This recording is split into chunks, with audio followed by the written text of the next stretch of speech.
Okay, hello everybody. Hello. You're all very welcome to this IUHPE webinar on promoting population mental health and well-being. Delighted you could all join us. Some people are still joining, so I'm just keeping an eye as people are coming in. But I think we'll make a start. On today's webinar, I'm really pleased to be joined by members of our new Global Working Group on mental health promotion. This working group was formed just last year, July 2020. And so I'm really glad that we are being able to bring this webinar to you today. So can I just ask people to just briefly introduce themselves to you, maybe in the order in which we're presenting. So maybe Emily, would you start, please? Sure, thanks, Margaret. I'm Emily Jenkins, and I'm joining today from Vancouver, British Columbia. Thank you, Emily. Miranda? Hello, everyone. I'm Miranda Novak, and I'm joining from University of Zagreb, Croatia. Thank you very much, Miranda. And Aleisha? Hi, everyone. Aleisha Clarke. I work at the Early Intervention Foundation in London. Thanks, Aleisha. Now, we're also joined today virtually by Janet Fanslow, and Janet is an Associate Professor of Mental Health Promotion at the University of Auckland. But we didn't think it was fair to ask Janet to get up in the middle of the night to be with us, but she has pre-recorded a short presentation, which we will bring to you. So this webinar is happening in the week that we are kind of leading up to Global Mental Health Day, which is celebrated on the 10th of October every year. And the theme for this year is mental health in an unequal world. And I think from a health promotion perspective, we are very conscious of the fact that the experience of inequity is hugely damaging for mental health, and that the experience of social and economic inequities are major contributors to poor mental health. And we also know that poor mental health is a major contributor to health inequities. So it's a really critical issue, and we are keen to address this not only from the point of view of ensuring equal access to services for people, which is really important, but also that there's some equality around the potential for good mental health, and that people can really experience the conditions that will enable them to flourish and to thrive and to experience good social and emotional well-being. So before I hand over to my colleagues to present to you, I'm just going to kind of set a bit of background, I guess, to why we set up the Global Working Group, what our key aims are, and also why it's needed and the approach of health promotion. So I'm just going to share my screen. And I have a few slides here, which you should hopefully be able to see.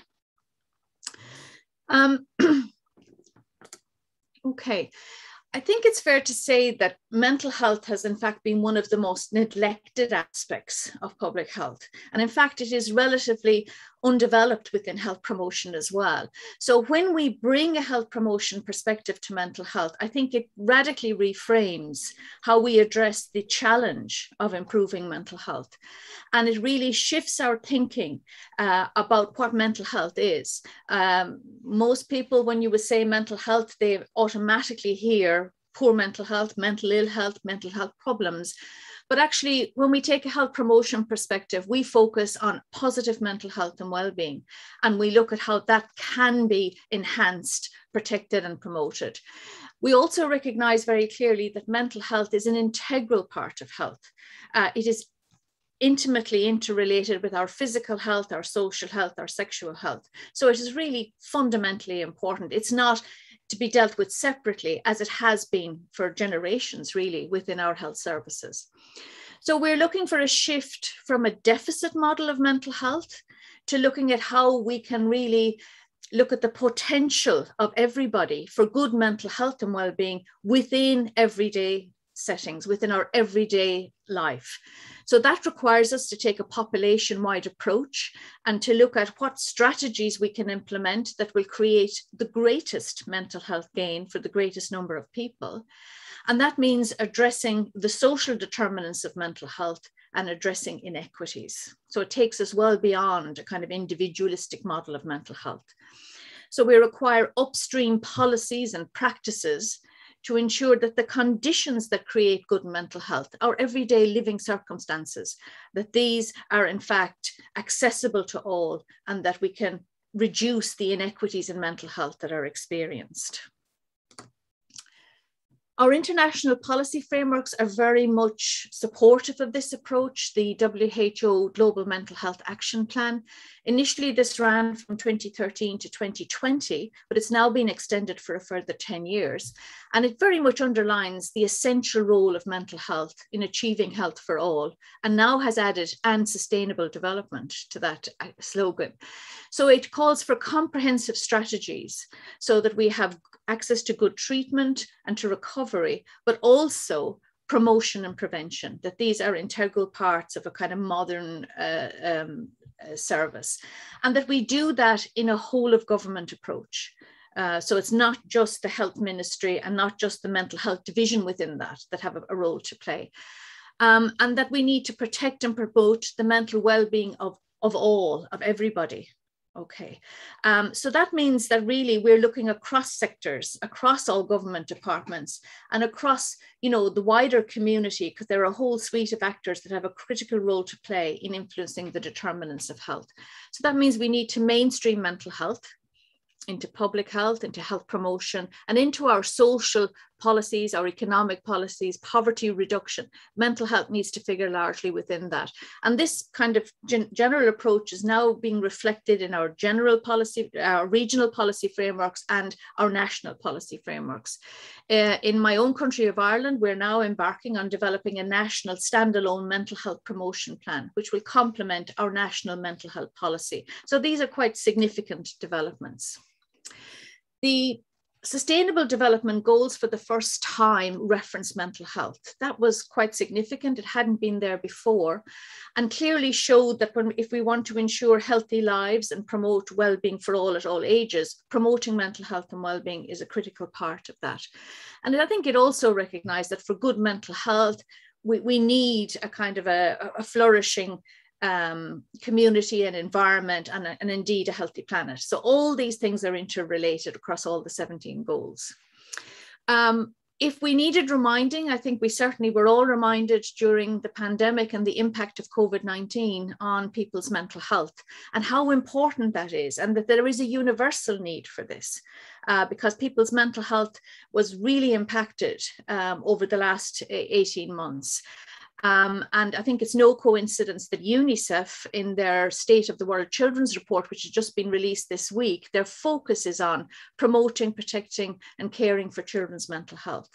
And there's a strong emphasis on mental health as a positive resource within this global report. And so I think that and calling for investment. So very much along the lines that we want to see. So in terms of mental health promotion, you know, we've started to articulate frameworks for mental health promotion, building on the core concepts and principles of health promotion, the Ottawa Charter approach, and defining it as being concerned with strengthening protective factors for good mental health, enhancing access to skills, resources, but also crucially supportive environments that will enhance equity and keep individuals and populations mentally healthy. The textbook we produced on implementing mental health promotion brings together a lot of information, evidence, and very nice practice examples from around the world of strategies to promote mental health that have been shown to be feasible and effective. And the figure there is just showing that mental health promotion sits alongside prevention, treatment, and maintenance as a core part of the spectrum of kind of mental health services and support. As I mentioned earlier, taking a health promotion approach means we take a determinants of health approach. And the models of mental health promotion look to act at various levels, strengthening individuals and families, strengthening communities, you know, making sure that there is a sense of connectedness and social inclusion, which is so vital for good mental health. Reorienting our health services so that they bring a focus on promotion and prevention alongside treatment. And that really means mainstreaming universal interventions, whether they're parenting programs, early year interventions, childhood, making sure they're available to all. And crucially, I think, removing structural barriers to mental health at a societal level. And this is really looking at the level of culture, economic and social policies. Are they conducive to good mental health? Are people being treated with respect? Are they experiencing discrimination, racism, exclusion? All of these damage mental health. So at all of these levels, so we talk about a mental health in all policies approach, which requires whole of government, whole of society. So the emphasis is on comprehensive actions across the life course, in different sectors, and across everyday settings. So I think over the past 30 years, a lot of effort has gone into building up an evidence base internationally to support effective action on mental health. And we now have a compelling sort of body of evidence to show that when we promote mental health, it leads to good mental health and well-being. We can see long-term impacts. It reduces the risk for poor mental health and behavioral disorders, but it also leads to positive effects on a range of social, economic, and health outcomes. So it contributes to health, but it also contributes to positive functioning across a whole range of areas. So we have a convincing scientific case for investing in mental health promotion. We also have a compelling social and economic case, because when we invest in good mental health, particularly there's very strong data from the early years that there's a very strong social and economic return on these investments, that it reduces people's chances of poor health outcomes and the need for multiple services into adulthood. So that's quite important. So we need then to ensure that we have the policies and practices that will deliver on improved mental health at a population level, and that the structures are there and the capacity is there to implement this in practice. So our global working group was set up really to say, well, how can we kind of advance this within health promotion? How can we bring mental health promotion out from the kind of sidelines and bring it into the middle of the health promotion agenda and the health agenda, and to look at how we can support evidence-based action and training that can contribute to good mental health and well-being. So when we were set up in July 2020, initially there was something like 20 of us, and the numbers have grown since, came together to see how we could work together on this. We're in very early days, but we are moving, we are producing, and hope to do more. So we had 4 key objectives, and that was to position mental health more centrally within health promotion and the global health agenda, to advocate for a greater focus on implementing mental health promotion, not just talking about it, but actually making it work in practice, to provide a platform for sharing knowledge and good practice amongst people working in this area across the globe, and to build workforce capacity so that we have the skilled people out there to make this happen. So in our wisdom, we said we'll take these 4 objectives and we'll set up groups to work on each of those. And so I'm really pleased that the speakers joining us today are in fact the chairs of these subgroups, and they're going to tell you about how we're advancing that agenda. Let me just stop sharing here. So what I would say to people, we're going to make a series of short presentations. So if you have questions and comments as we're going along, please put them in the chat box. At the end of the presentations, I'll be keeping a very close eye on that. At the end of the presentations, we'll open it up then for discussion. So please, just as you're going along, as things come to you, we can do that. Okay, so I will now hand over to Emily.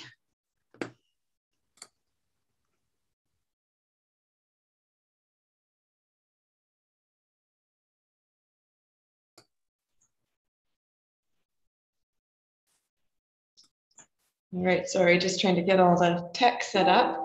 Can everyone see my slides? Yes, okay, great. So good morning, good afternoon, or evening, depending on where you're joining from.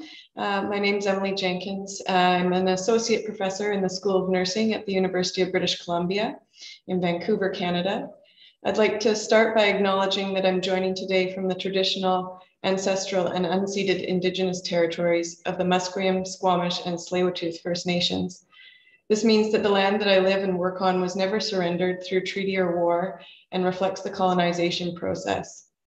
Colonization continues to have powerful impacts on Indigenous communities and peoples across Canada, including in contributing to significant inequities in mental health and substance use care and outcomes here in BC where I live and across the country. I'm excited to be joining this discussion today and sharing some information about the work that the IUHPE Global Working Group on Mental Health Promotion has recently led in terms of positioning mental health promotion as a critical component of a population approach to mental health. This work furthers decades-long calls for mental health advocates to better integrate mental health promotion into a comprehensive population approach to mental health, one that is oriented to strengthen positive mental health, as Margaret has outlined, and to prevent and treat mental ill health.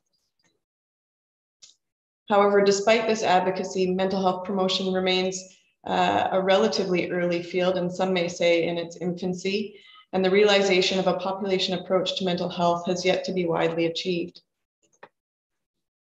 Recognizing these gaps, in July 2020, mental health promotion scholars and practitioners from around the globe convened as part of the IUHPE Global Working Group on Mental Health Promotion.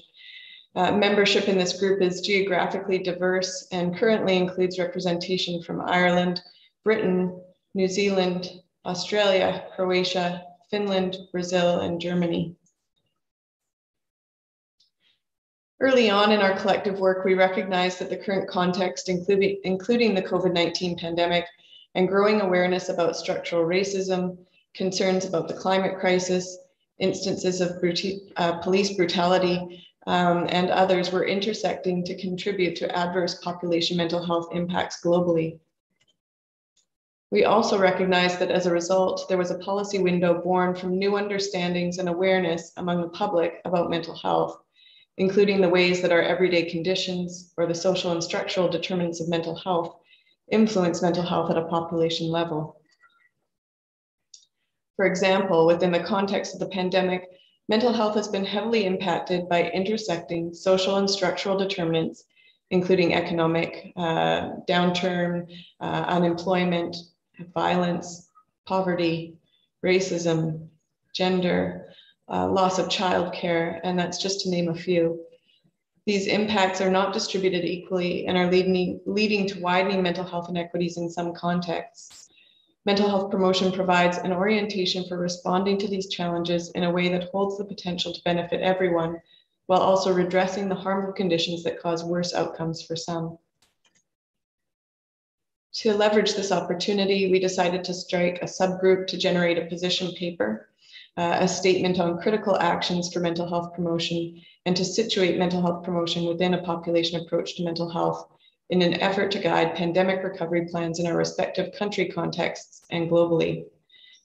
Here I've listed the membership of this subcommittee, which includes Miranda Novak from Canada, Aleisha Clarke from the United Kingdom, Janet Fanslow from New Zealand, Kieran Fox from New Zealand, Miranda Novak from Croatia, Deborah Rickwood from Australia, and myself. The resulting position statement was released in March of 2021 and has been used widely in various advocacy contexts. In Canada, for example, I've used the position statement to initiate discussions about mental health promotion within provincial and federal government agencies, and not just those focused on health. As Margaret's outlined, a whole of government approach is needed. The position statement draws attention to the current context and opportunities that present. And further, the statement outlines 8 evidence-informed priority areas for mental health promotion, including promoting infant and maternal mental health, cultivating child and adolescent mental health and well-being, implementing parenting and family strengthening programs, supporting mentally healthy workplaces, initiating community empowerment programs, incorporating mental health promotion within health services, enhancing public awareness of ways of promoting positive mental health and reducing stigma associated with mental ill health, and finally, adopting a mental health in all policies approach to foster mental health, equity, and social justice. To date, the position statement has been made available in English, French, Spanish, Italian, Croatian, and Portuguese. And my colleague Miranda will be next sharing some further details about the advocacy plans that have been in development to amplify the critical need for investment in mental health promotion as part of a comprehensive population approach to mental health. And we're hoping that others will join us in these efforts. Thank you.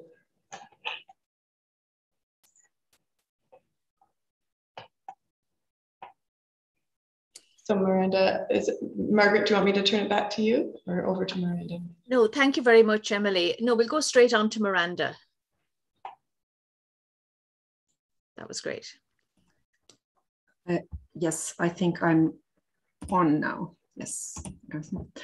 So hello, everyone. Once again, I just want to mention I'm coming from the Faculty of Education and Rehabilitation Sciences. I work there in prevention and mental health promotion field, and I'm very grateful to be included in this global working group.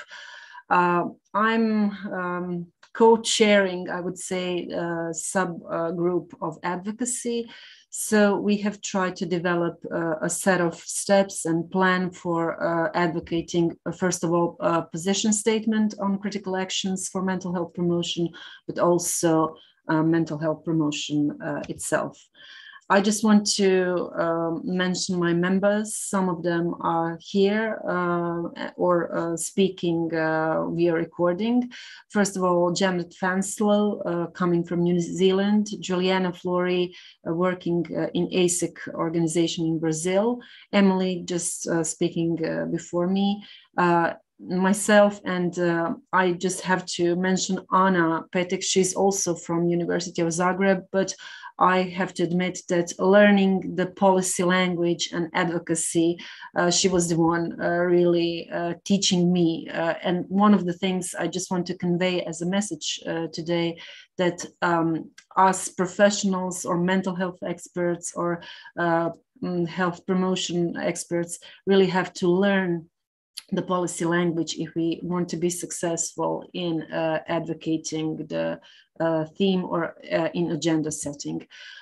So first of all, as Margaret said earlier, the subgroup objective is actually to advocate for greater focus on implementing mental health promotion within the global and national health and sustainable development agendas.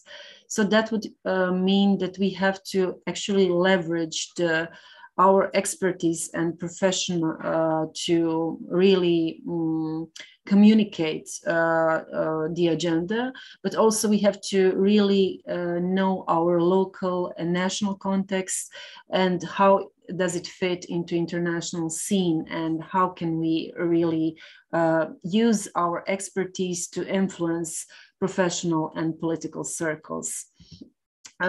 Maybe before I just take you through our goals and steps we have developed, I would like to start first with defining advocacy. WHO said that it's a combination of individual and social actions designed to gain political commitment, policy support, social acceptance, and system support for a particular health goal or program. So actually going back to Emily's talk and window of opportunity we have here regarding the pandemic and all the effects of pandemic, we are trying to actually use the effects of pandemic to set mental health on the agenda.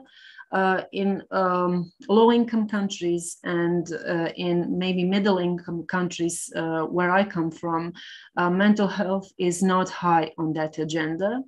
And some of the political actors don't recognize it as an important issue that has to be really advocated and part of everyday life or communications. So we have to do the agenda setting and try to work with them.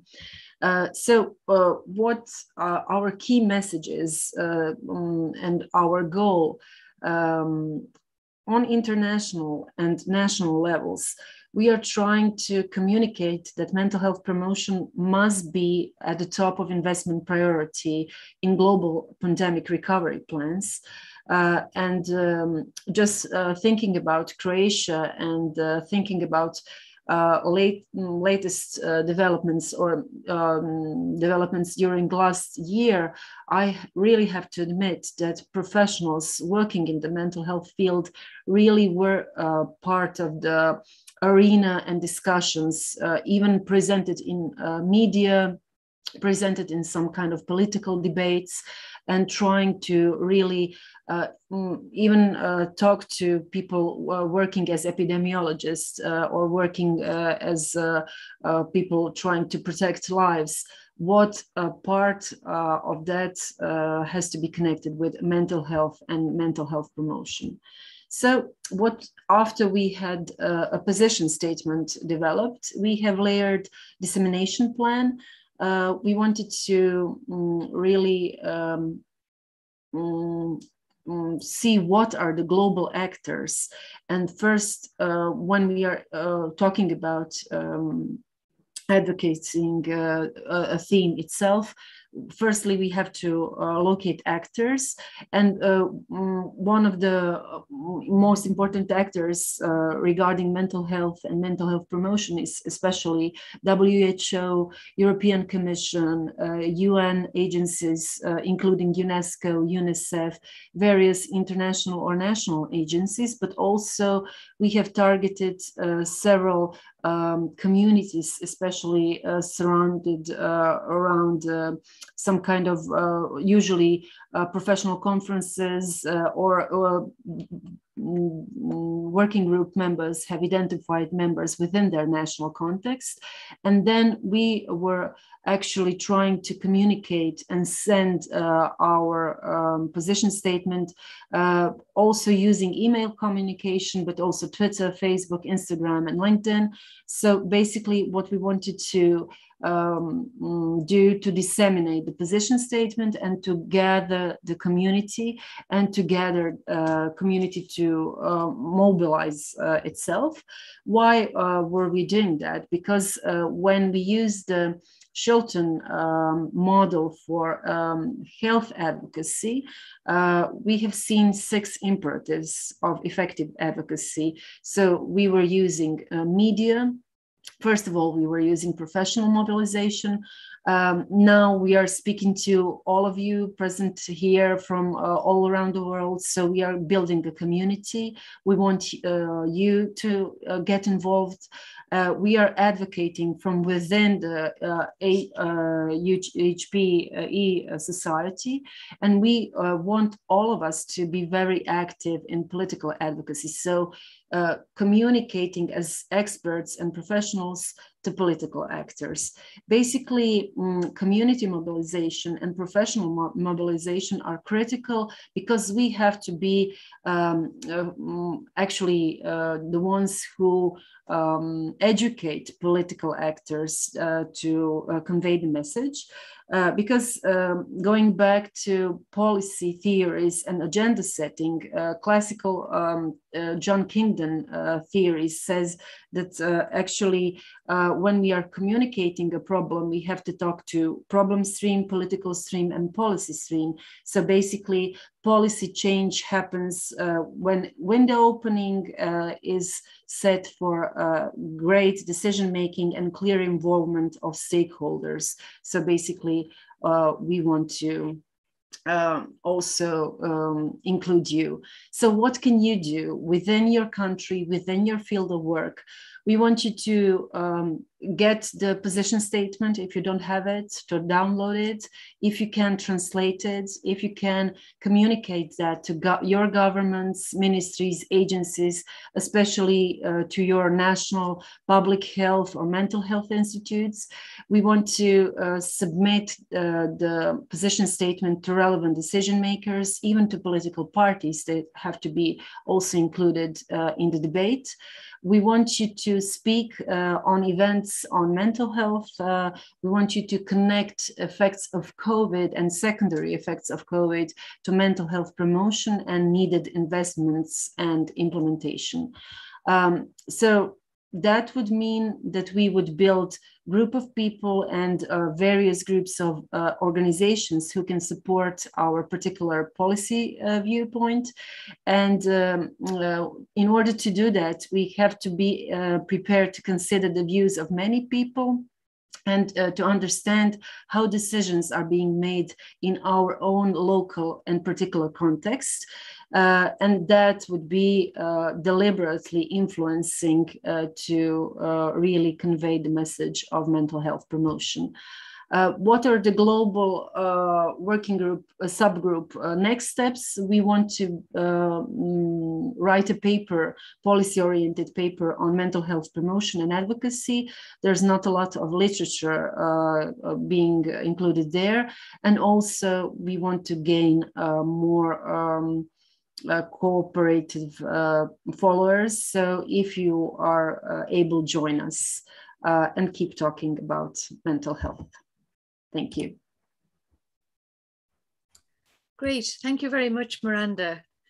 The chat box is quiet. I see one question, but please, if you have comments, remarks, just put them in as we're going along. I'll now hand over the mic to Aleisha.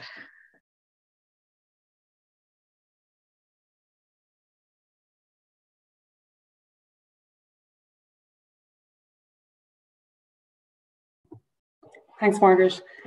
So I'm going to talk about the work that we've been doing within our working group on developing a community of practice platform.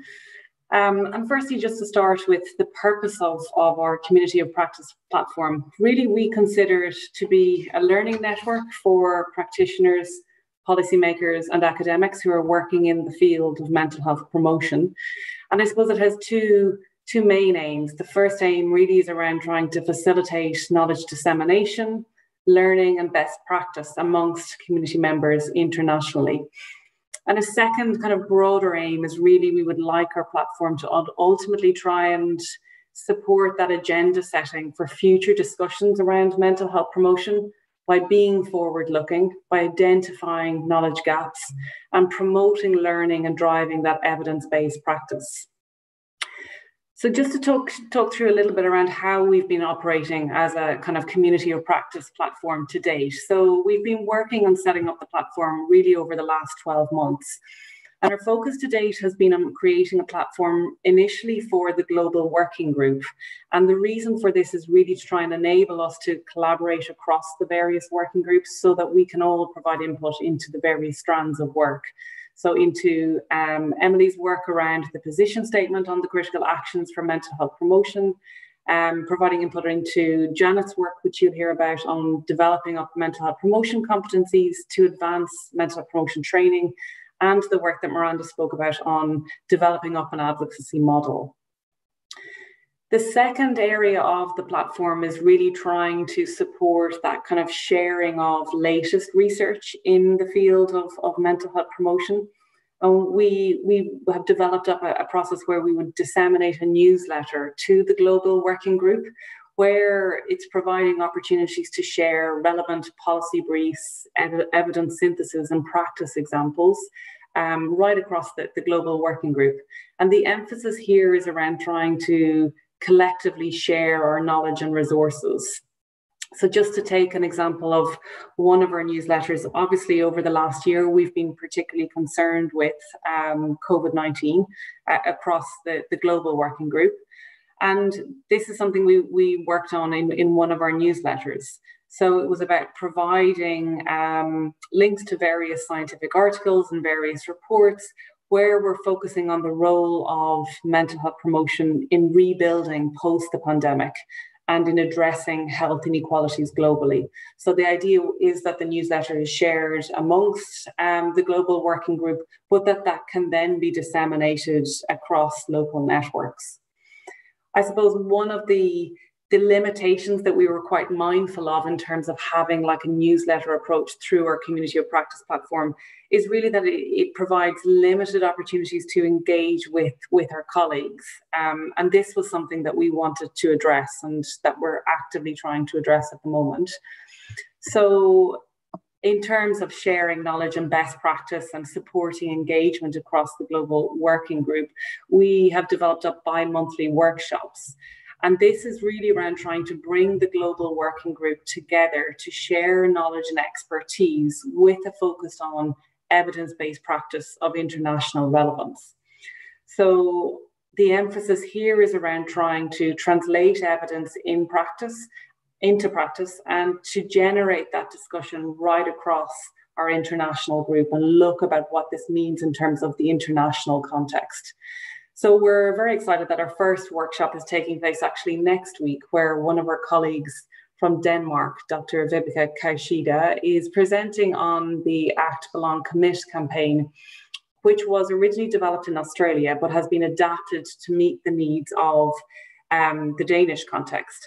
And I think this is a really good example of, cross-sectional partnership, which really tries to bridge the gap between research and practice in the context of mental health promotion. And the focus of these workshops is really trying to discuss that, looking at how we can bridge gaps between research, policy, and practice. So just a final slide from me on I suppose it's going back to kind of one of our aims around trying to set the agenda for future discussions on mental health promotion by being forward-looking and identifying the gaps and trying to kind of drive evidence-based practice. Really, we see the Community of Practice platform as having an important role to play in terms of identifying priority areas and as part of that, identifying best practice for implementation globally. Within that, we want to try and look at specific actions, and Margaret has talked about this, around how we can best address inequalities and remove structural barriers to mental health promotion. So be it at a policy or legislation level, and also at the kind of intervention level, which will look at specific interventions which are focused on reducing stigma in relation to mental health or promoting the mental health of population groups who are at heightened risk of developing mental health difficulties. Another important part of our practice platform is really having conversations around how we can expand the evidence base to be more relevant to the realities of those living in low and middle income countries, where we know the evidence is least available and the need is at its highest.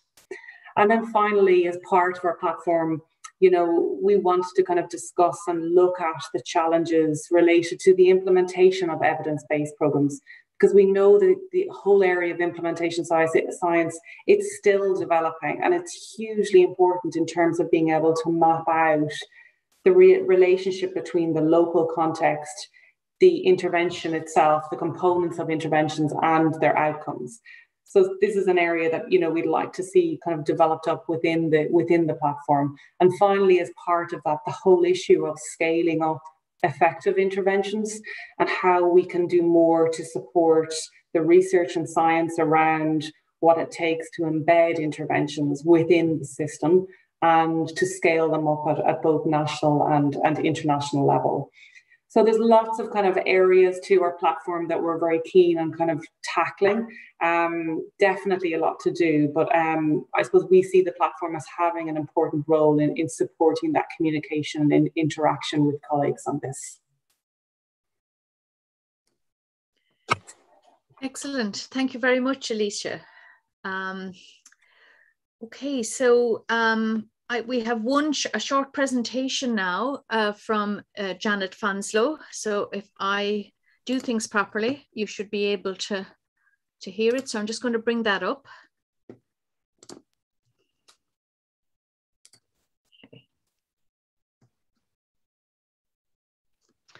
Kia ora koutou katoa. My name is Janet Fanslow. I'm from the University of Auckland in New Zealand, and it is my pleasure today to join this meeting via recording to present on behalf of the subgroup working on the development of mental health promotion competencies.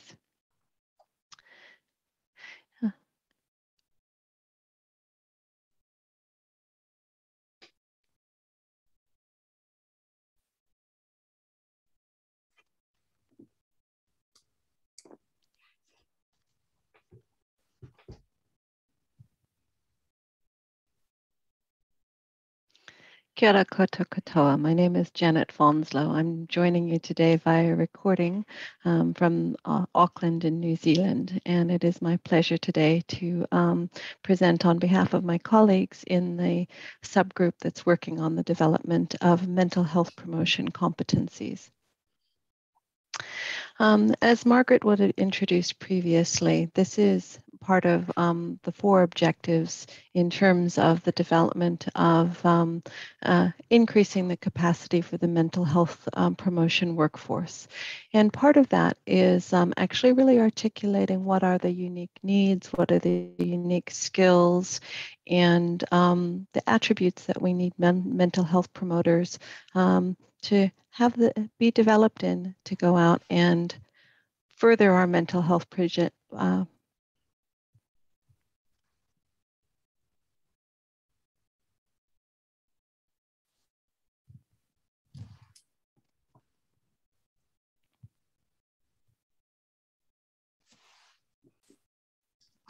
Kia ora koutou katoa. My name is Janet Fanslow. I'm joining you today via... Colleagues, I'm just going to, this seems to be repeating, so I'm just going to see if I can skip this first bit and move it on. Just bear with me. Recording from Auckland in... Okay. Broad. We are seeking for whole of government approaches and policy coherence across mental health promotion in ways that work across sectors and advance synergies to help us support the development of a flourishing society.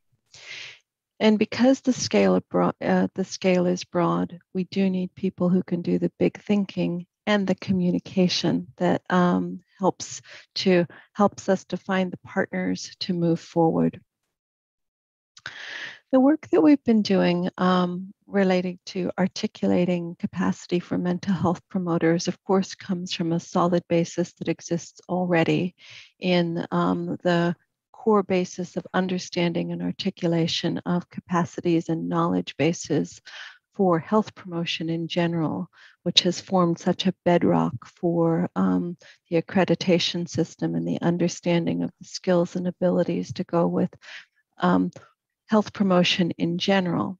But our task has really been about thinking how we can move that forward for the particular needs of mental health promotion. So the work that we've been doing so far has been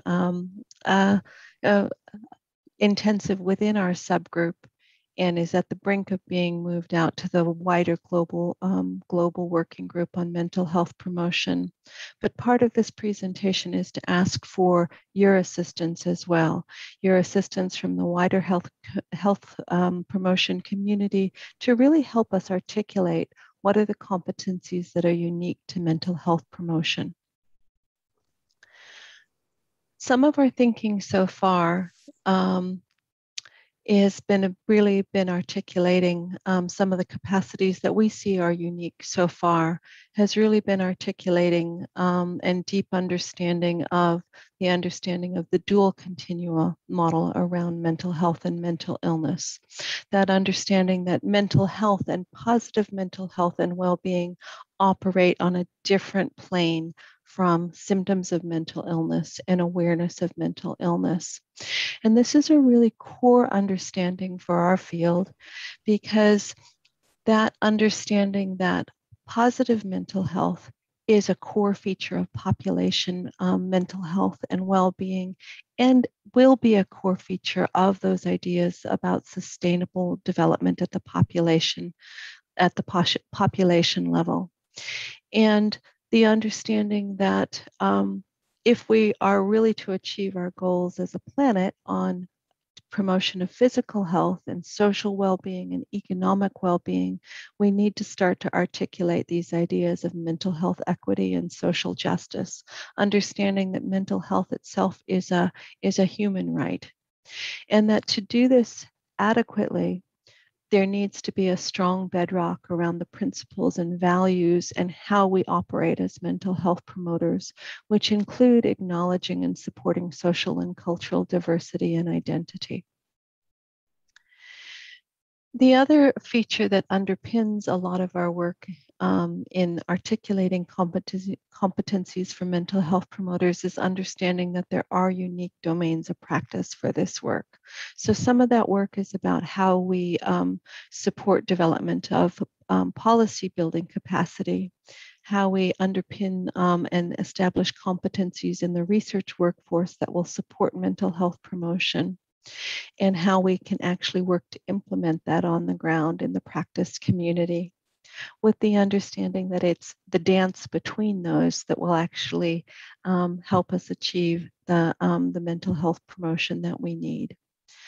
None of this work will happen without the people and the passion that goes into making that happen. So some of the knowledge competencies that we're working with at the moment are understanding the concept of mental health in all policies and how that has implications for policy development, and working to build skills for people who might have the knowledge of the systems, policies, and legislation and how those are built and how those can be relevant for mental health promotion. And talking about ways that we can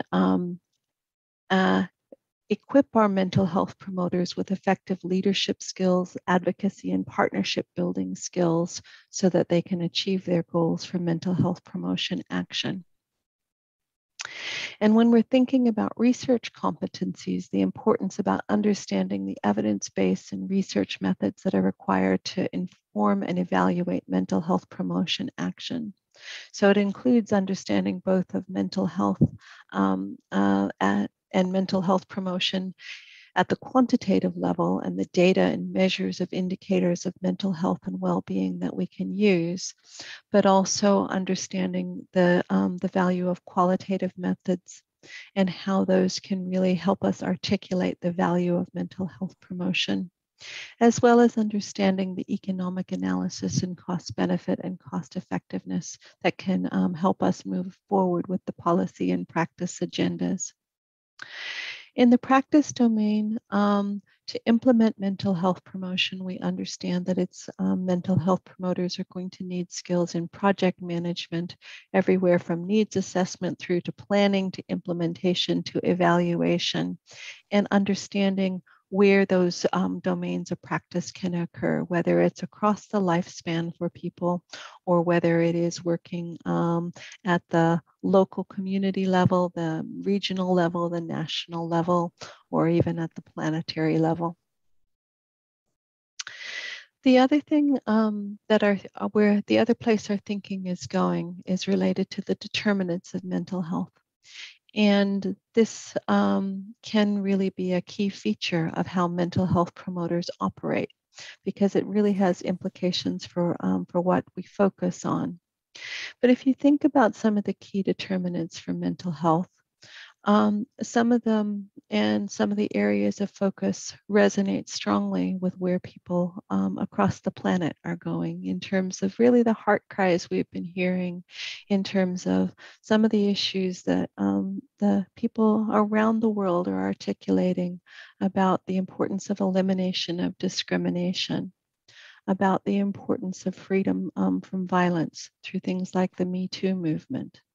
About elimination of discrimination based on gender justice issues, or around issues around how we address things like economic imbalances across our planet, the access to economic resources. All of those are things that mental health promoters focus on and seek to change. The world is ready for this and is crying out for this. So our job is about how we can develop the workforce who has the skills to lead us forward into a new direction. We are very much interested in your views on this and what else could help mental health promoters and workforce development for this field. If you're interested in being part of this process and helping us articulate it, please do check out the website, find out more what we're doing, or drop us an email and say that you'd be interested in helping us, because this work needs to be a collective one and your input would be greatly valued. Thank you. Okay, so big issues there. A great presentation from Janet. So these are all the presentations. So now it's time to open the discussion. It's time to hear from you. A number of questions have been put out there. You know, Janet saying, what are the competencies? What is the agenda for the future? You know, how do we move it forward? How do we kind of get the policy investment? And so happy to take those. I'm also just going to go through any questions that are in the chat box here, chat function, but also I know that there are other members of the Global Working Group are on the line as well, so happy for them to jump in as needed. So we had a question about inequity as being a source of stress, but also the fact that a lot of people are, in terms of looking at well-being, that there is a kind of wanting to be a winner feeling, you know, that doing well and probably doing better than others, and that kind of paradox. So I think when we look at Janet's presentation there, it's clear. I think we need to change that script. It's not about being a winner. It's not about being better than others. It's being about the best that all of us can be. And what does that mean? It's not the same for everybody. So I think it's not so much of a paradox, but I think, and that kind of, where is that script learned? It's right from the beginning. So that's the kind of cultural, social and cultural, isn't it, backdrop that we grow up with and what we see as meaning as to flourish and to be successful. But if you bring a mental health lens on that, I think it changes it. To be a winner isn't always, you know, the most comfortable place to be, because there'll be always somebody who's going to, you know, be the next winner and overtake you, because nobody holds that position forever. So a question here, any plan from your group to work with researchers in African countries on priority areas? So absolutely. I mean, we're a very small group now, but we really do want to expand. So, and I just want to see if anyone else wants to kind of come in on that, but the answer is definitely yes. So that, did anybody, yeah, Sue, did you want to come in? Hi, yes, sorry to interrupt, and congratulations on setting up the group. I'm sorry about the background noise. It's okay. I'm Sue. I led the Time to Change Anti-Stigma mental health programme in England for 15 years, and the last 3 years worked on Time to Change Global with 4 partners in Africa and 1 in India, and also co-founded the Anti-Stigma Alliance, which is a kind of sadly set up mostly to start with as a global north practice of community practice, really, I guess a bit like yours, but sharing data, tools, knowledge, evidence base, helping support each other's capacity, and actually adopting quite a lot of approaches and materials as well. We've got a conference next week, the next World Psychiatric Association's Stigma Conference, but last 2 days I've been at the Ministerial Mental Health Summit in Paris, which is the 3rd one, and without doubt everybody is talking about the need for more whole population mental health promotion and prevention strategies. So the knowledge is there and the keenness and appetite is there. I think the challenge for you, which is the same for us, every single speaker spoke about stigma being an issue, but most of those countries and globally, it is not prioritised. So I think your idea of advocacy campaigns and influencing the key people that develop the international text, as we talked about in one of the workshops and the guidelines, is vital, because having some kind of global tool that can be, or learning that can be adapted across contexts, will be really, really important. But all I was going to say is just suggest that there's some kind of coordination between our sort of loose-fitting, less well-organised structure and yours, because there's so much crossover here. So I was just kind of put my hand up and say, perhaps we should have a conversation.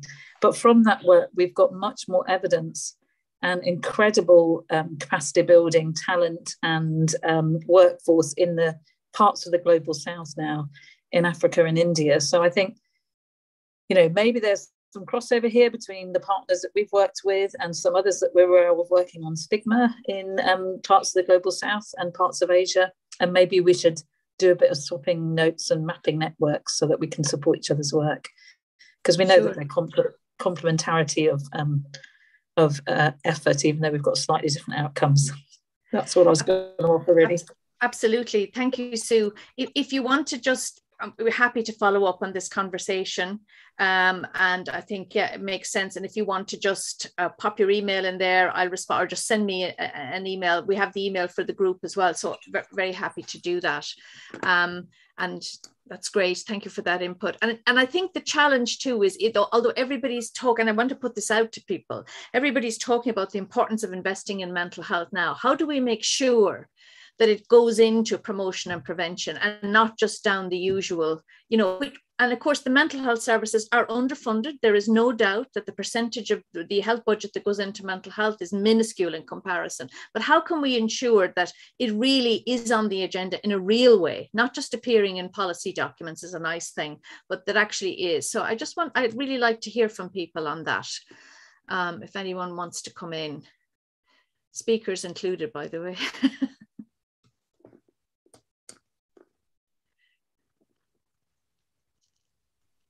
I think for me, Margaret, just one of the things in relation to that point is I think we can do more around making the case for investing in prevention and promotion work, and why it's not an either or, that, it's not about, well, we have to put all the money in treatment. We don't have, we need as a working group to create those arguments so that they're there and we can share them and distribute them.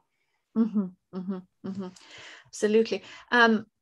I know Mariette Chartier from the group is on the line as well. And Mariette, I know that in Manitoba, you've been kind of successful at the policy level on really getting mental health promotion on the agenda. Do you want to, would you like, sorry to put you on the spot, but would you like to actually say anything about that, or share maybe from your experience, I guess, what might be useful? So that's for you, Mariette. Hello. Yes, let's see. I mean, it's some work. I mean, I work as a researcher. So this was, but also worked within government. So the key is probably, like many things in life, is developing relationships. So with a mental health promotion strategy, with was embedded within a home visiting program in our region. What we did was really develop many relationships with people within government. So that meant, coffees, meetings, presentations, organizing. It takes energy, but it really was worth it in the end. Great, thanks for sharing that. Jude, you're also on the line and you work with Public Health England at the policy level. Do you want to kind of come in on that issue of how we can make sure it keeps on the agenda in a real way now that we have this window of opportunity that everyone has been pointing to? Yeah, hi everyone. Yeah, we have managed to be successful, but after many years of trying and to get prevention on the policy agenda, with the help of people like Sue, who's just spoke, and other NGOs actually. So we do have it across policy, but with agreement from the National Health Service as well within their policy. So they have recognised the importance of prevention in mental health. And, we've recently had government funding for mental health promotion and prevention that we're able to give out to our local authorities. But it is an ongoing challenge to get this on the policy agenda, having good evidence of what it is and what outcomes it leads to helps, as well as the advocacy. Great. Thanks, Jude. Does anybody else want to come in on that, or indeed on any other aspect, with regard to from your country, what do you see as the priorities and what are the possibilities now? I mean, it would be really good, I think, to hear if anybody would like to share that. Margaret, I just wanted to say something regarding low-income countries or middle income, but I think Croatia would go in low income, I would say. I think we have to use the power of technology too, because when we are trying to advocate mental health promotion and there are no changes on the governmental level or agency level, then setting up a community that could do something digital, it doesn't change the relationship part, of course, or doing the workshops or some model programs in schools or in other settings, but even digital interventions are especially useful, and even for youth or the digital population itself, it can be a good opportunity too. Just want to highlight that. Great, thank you very much, Miranda.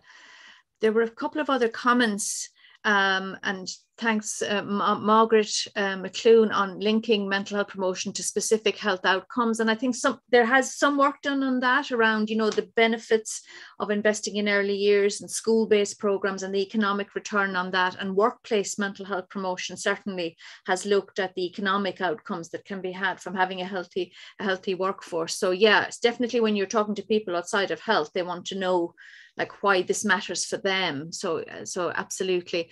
Another comment from Seamus, the fact about standardized mental health promotion programs that have been run in various countries, and perhaps IUHPE could support the development.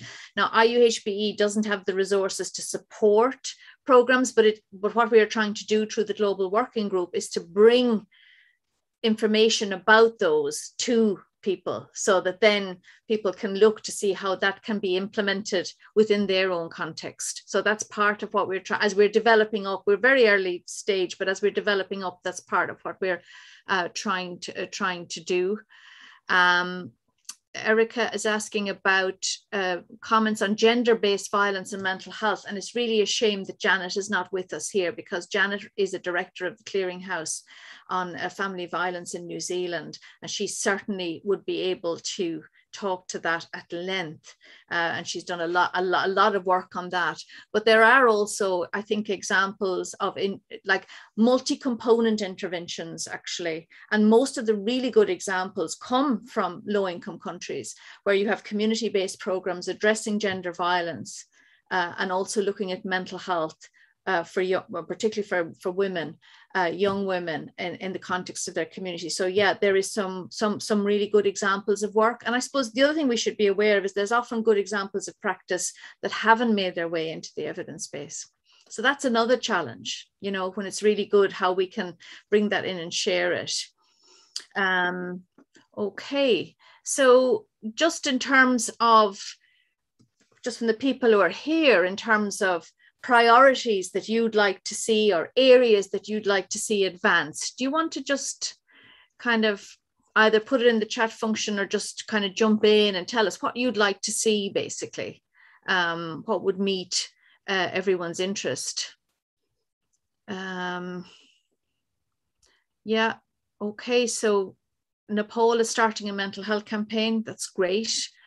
Nepal, Africa, India. I mean, we're seeing mental health happening now incorporated within a lot of other interventions that are happening, particularly around the pandemic and the post-pandemic, that is featuring, that is going in there. So we want to make sure, I suppose, that is supported, and that we have the most impactful approaches, that's really important.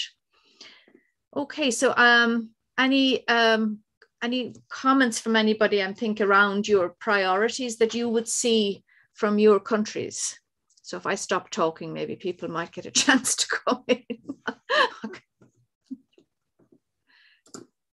I'm just checking the screen here. Just raise your hand or just unmute yourself and please come in, because we're keen to hear from you. Hi, Jacopo. How are you? Good. How are you? Yeah, I work as a mental health service coordinator for travelers, and travelers are a minority ethnic group in Ireland, and perhaps a focus on minority ethnic groups and indigenous communities could be interesting. And how do we promote positive mental health among these groups. From research that I conducted, I know that culture is very important, is a key determinant of mental health. And perhaps it would be interesting to explore these issues since there are indigenous communities and minority groups all over the world. It would be interesting to explore how this can, how in different countries we can focus on the minorities. Yeah, okay. Would anyone else like to come in and comment on that? Emily, would you like to respond to Jacopo's comment? Sorry, I was just responding directly to another comment, and so I missed that. Apologies. Yeah, sorry, go ahead. No, that's okay. Just, and I think very much Janet was looking at, in terms of addressing, you know, looking at cultural and social inclusion and the competencies that are needed to do that. So I think that's really, really kind of a key issue. On cultural issues, Yetunde, you have your hand raised there, and you made a good point here about, linking the use of digital technology being really important. But please just unmute yourself and come in. So go ahead, Yetunde. Maybe while they are working to unmute, if the question was around culture and those kinds of issues, maybe I'll just speak quickly about some of the work that we're doing in mental health promotion with young people in our context in Vancouver, Canada. And with youth, we've been working to try and understand or help them to surface the issues that collectively are impacting mental health for young people in their communities. And one of the issues that has arisen among a group that is largely first-generation immigrant to Canada is that cultural stigma still plays a really it serves as a significant barrier to mental health discussions and supports in their communities. But what they really like about mental health promotion as an orientation is the focus on strengths and well-being, and that it offers kind of an entry point to some of those discussions with other generations in their families. So an intergenerational conversation about mental health that perhaps helps to reduce stigma and provide an opportunity to talk about mental health and mental health challenges as the process evolves. Okay, thanks for that, Emily. Yetunde is having problems unmuting herself. So I know Maddie's in the background. So I wonder, is it possible for you to unmute Yetunde so she can actually speak to us? So sometimes the audio can be disabled. So Maddie, I'm just wondering, can you unmute? Yeah, I tried to unmute her, but it's not responding. Okay. Okay. So sorry about that. There's some difficulty there, Yetunde, but if you want to put a comment in the chat function, please do, and we'll try to respond to that. Okay. So Kira had a comment here about youth mental health, being a priority issue, young people being isolated with restrictions, and linking in with young people through online sources. I think there's certainly a big emphasis on that now. Aleisha, would you like to kind of comment on that, because we've seen a lot more focus. Young people. Yeah, certainly. In the context of the work we're doing in the UK, it's very much a topic of interest to us, really responding to young people's needs in the context of COVID-19, and just trying to understand how we can better address their needs through a kind of a mental health promotion approach, through the school context in particular, and also the potential of the out of school setting. So, what we can do in terms of youth services, after school programs, to try and meet their needs. So it's something that we're particularly interested in looking at. And I suppose within that as well, another area is understanding the needs of minority ethnic young people, where, understanding their specific needs and what types of resources and support is needed at kind of a mental health promotion level is particularly important at the moment. Great, thank you. I know Miranda works in this field as well. Juliana was on, I think is on the line from Brazil. And Juliana, I know that your organization has been doing a lot, including around digital resources. So do you want to kind of just share some insights with the group, please? Yes, sorry. Yes, my connection is, well, it's the 4G because it was so stable. Hi everyone. Yeah, it's a great pleasure to be with you. Sorry of my lack of activities in the last few months, but we have been working since the pandemic started here in Brazil, transferring in-person trainings for teachers and in schools to online and digital resources. And we were challenged by UNICEF last year to start with youth, straight with doing some empowerment for their mental health. And we have developed in a digital way an instrument that is being evaluated right now academically in Brazil. So we are collecting data with the control group, but soon I hope share with you, and I would love to connect Aleisha with the Professor Nara Andrade. And what we have seen is that we have this, and now we are in a second phase of this project, just to complete, because we have youth being empowered, and we started putting them in the center of the production, and with some tools of edu communication, they are producing resource for other youth. So peer-to-peer education and mental health. It's a huge challenge, but and at the side we have the supervision and their health, because each one with all this socioeconomic context, they most come from vulnerable families, and it has been a very tough experience, but very, very rich. And we are in the middle of the second phase. So we have a group of youth producing material for other youth in the YouTube or in Instagram, but we also have a kind of a trail. The three trails, they have 21 challenges that they started for self-care. What you can do, invitations for new activities each day. So it's I have the links. I hope that someone who could understand a bit of Portuguese could go through and see what youth are being produced. And at the same time, we are also having digital empowerment and self-care courses for all the professionals that are in their network, that in the support, I don't know the name, but in this teachers, people from health service and assistant and caring professionals. And well, we are here with a lot of new experience.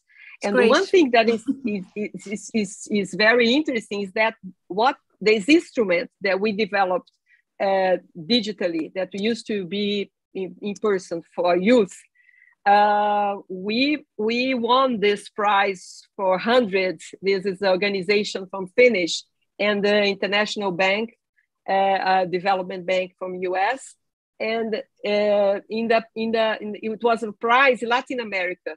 But now in November, we will receive a global prize on this. So it's an instrument that different from what we used to use from Partnership for Children that have costs for it. It's something we would like to share this methodology and to benefit more to peer-to-peer. Yeah, thank you. Aleisha, I sense a workshop coming on on that initiative. So that's really important. Colleagues, I'm conscious of time. We've gone a little bit over, but I did want to be able to hear from people. And Yutundi has just put her comment here. And sorry, Yutundi, that we couldn't link up with you kind of and hear you in person, but Yutundi said that they're working on a telemagazine, that they've got, well, first of all, she said that radio programs that are focusing on public health, but also mental health. And they have a telemagazine program to look specifically at mental health. And it's I suppose, a familiar and a friendly way of getting people to talk about mental health and psychological first aid as well. So, okay. So different comments coming in there. Okay. So Pascal, so there's a number. So Isabel, hi.